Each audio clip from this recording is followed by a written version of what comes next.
Good afternoon, Nigeria. We have breaking news coming in from Aso Rock that is going to change the way our security forces operate across the country. President Bola Ahmed Tinubu has just made a major declaration that officially classifies bandits, violent cult groups, and armed gangs as terrorist organizations. This is not just another statement from the presidency. This is a legal designation that comes with serious implications for how these criminals will be treated under Nigerian law. Let me break down what this means for everyday Nigerians like you and me. For years now, communities across the Northwest, North Central, and even parts of the South have been living in fear. Bandits have been attacking villages, kidnapping students from their schools, blocking highways, and demanding ransoms that run into millions of naira. Farmers cannot go to their farms anymore. Children are afraid to attend school. Travelers now pray before embarking on journeys along certain routes.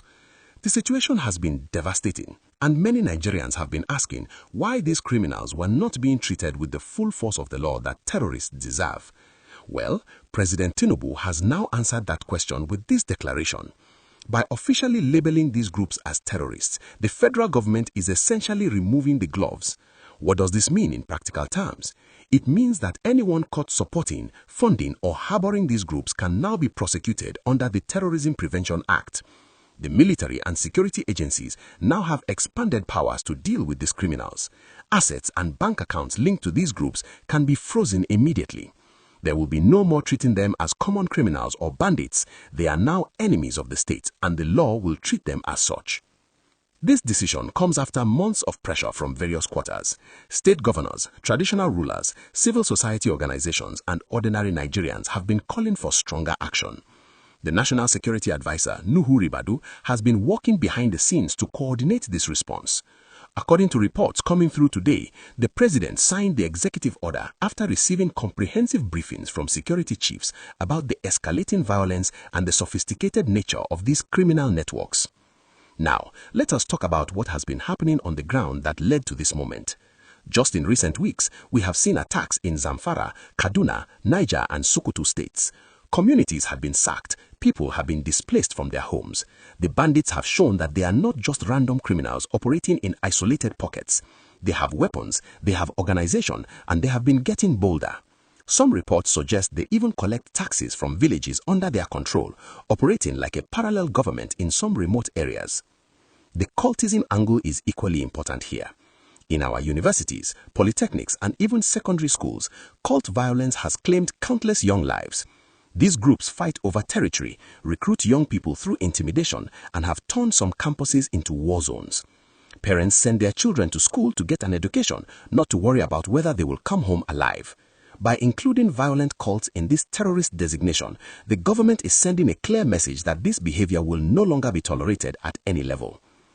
If you are finding this information valuable and you want to stay updated on developments like this that affect every Nigerian, please take a moment to subscribe to this channel and turn on your notifications.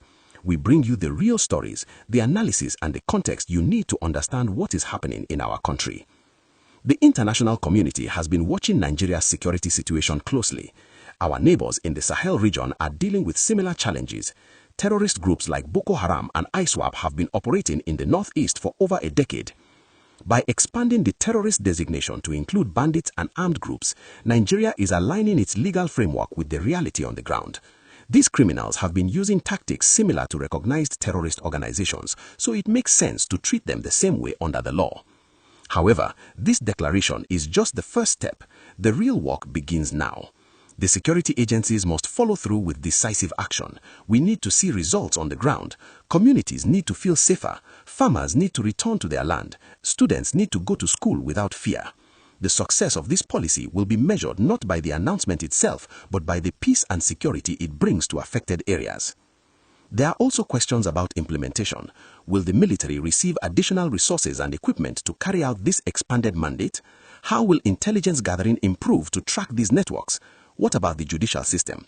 Will our court be able to handle terrorism cases efficiently? These are conversations Nigerians will be having in the coming days and weeks. Some critics might argue that we have had strong laws before, but enforcement has been the problem. This is a fair point. Nigeria does not lack laws. We sometimes lack the political will and capacity to enforce them effectively. The government must demonstrate that this time will be different. Corruption within the security apparatus must be addressed. Coordination between different agencies must improve. Local communities must be empowered to work with security forces without fear of retaliation. For those of you watching from areas directly affected by banditry and cult violence, this news might bring some hope, but I understand if you remain cautious. You have heard promises before. You have seen announcements that did not translate into real change. The proof will be in the results. Make sure you hit that like button if you appreciate this kind of straightforward analysis, and share this video with your friends and family so they can also stay informed. President Tinubu's declaration also raises important questions about rehabilitation and addressing root causes.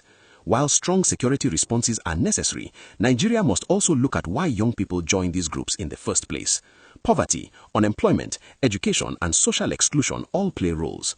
A comprehensive approach that combines security measures with economic development and social programs will be more effective in the long term. As we watch this story develop, remember that an informed citizenry is crucial for our democracy. Keep asking questions, hold your leaders accountable, and demand results. This is not about politics or partisanship. This is about the safety and security of every Nigerian, regardless of where you live or what language you speak. The government has made its declaration. Now we wait to see if action follows.